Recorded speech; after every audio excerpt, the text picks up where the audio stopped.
ಮುಸಲ್ಮಾನರು ಟೆರರಿಸ್ಟ್ಗಳಲ್ಲ. ಆದ್ರೆ ಟೆರರಿಸ್ಟ್ಗಳೆಲ್ಲರೂ ಕೂಡ ಮುಸಲ್ಮಾನರೇ ಯಾಕಾಗಿರ್ತಾರೆ? ಮುಸಲ್ಮಾನರಲ್ಲಿ ಟೆರರಿಸ್ಟ್ಗಳು ಇದ್ದಾರೆ.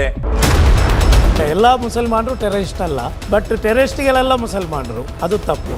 7 ಡಾಕ್ಟರ್ಗಳು ಹೆಸರು ಬರ್ತಾ ಇದೆ, ಡಾಕ್ಟರ್ ಅಂತ ಇದ್ದಾರಲ್ಲ, ಇಂಥವ್ರಿಗೆ ಪಬ್ಲಿಕ್ ಸಾಯಿದ್ರೆ ಇನ್ನೊಂದ್ಸಲಿ ಇದೆಲ್ಲ ಆಗಲ್ಲ. 2025ರಲ್ಲೂ ಕುತ್ಕೊಂಡ್ಬಿಟ್ಟು ಇಲ್ಲ ಭಾರತದಲ್ಲಿ ನೀವು ಗಜ್ವಾಯಿ ಹಿಂದ್ ಮಾಡಿ, ಇಲ್ಲಿ ದಾರುಲ್ ಹರಬು, ದಾರುಲ್ ಇಸ್ಲಾಂ, ಇದೆಲ್ಲ ಎಲ್ಲಿಂದ ಬರ್ತಿದೆ ಹಾಗಾದ್ರೆ ಅಂತ. ಹಿಂದೂಸ್ತಾನ್ ಮೇ ಜೋ ಜಿಹಾದ್ ಕರೆಂಗೆ ವೋ ಜಹನ್ನಂ ಮೇ ನಹಿ ಜಾಯೆಂಗೆ. ಊರ್ ಪರಿ ಅದು ಇದು ಅದೆಲ್ಲ ಸುಳ್ಳು ಮೇಡಮ್. ಇಲ್ಲಿರೋ ಇಷ್ಟು ಗಂಡಸ್ರನ್ನ ಕೇಳಿ, ಅಪ್ಪ ಫಸ್ಟ್ ನನ್ನ ಹೆಂಡತಿ ಹತ್ರ ಹೋಗಿ ನನ್ನ ಹೆಂಡತಿದ್ ಏನಿದೆ ನಾನು ಕ್ಲಿಯರ್ ಮಾಡ್ಕೊಂಡ್ರೆ ಸಾಕು ಅಂತಾರೆ. ರಲ್ವಿ ಸಲ್ವಿ ಗಲ್ವಿ ಅಂದ್ರೆ ಒಂದಾಗ ಕನ್ವರ್ಟ್ ಮಾಡು, ಇಲ್ಲಾಂದ್ರೆ ಇರೋ ಜಾಗದಿಂದ ಅವರನ್ನ ಓಡಿಸ್ಬಿಡು, ಇಲ್ಲಾಂದ್ರೆ ಕೊಂದ್ ಹಾಕು. ಇಸ್ಲಾಂ ಅಲ್ಲಿ ಅಂತದ್ದು ಇಲ್ವೇ ಇಲ್ಲ. ನೋಡಿ, ದೇಶದಲ್ಲಿ ಈ ತರ ಆಗ್ತಾ ಇದೆ. ನಮ್ಮ ಪ್ರಧಾನ ಮೋದಿ ಅವರು ಬರ್ಡೇ ಮಾಡಕ್ಕೆ ಭೂಟಾನ್ಗೆ ಹೋಗಿದ್ದಾರೆ. PM ಮೋದಿ AK-47 ರೈಫಲ್ ಇಟ್ಕೊಂಡು ಪ್ರತಿಯೊಬ್ಬರು ಹಿಂದೆ ನಿಲ್ಲಿಕ್ ಸಾಧ್ಯ ಆಗತ್ತಾ?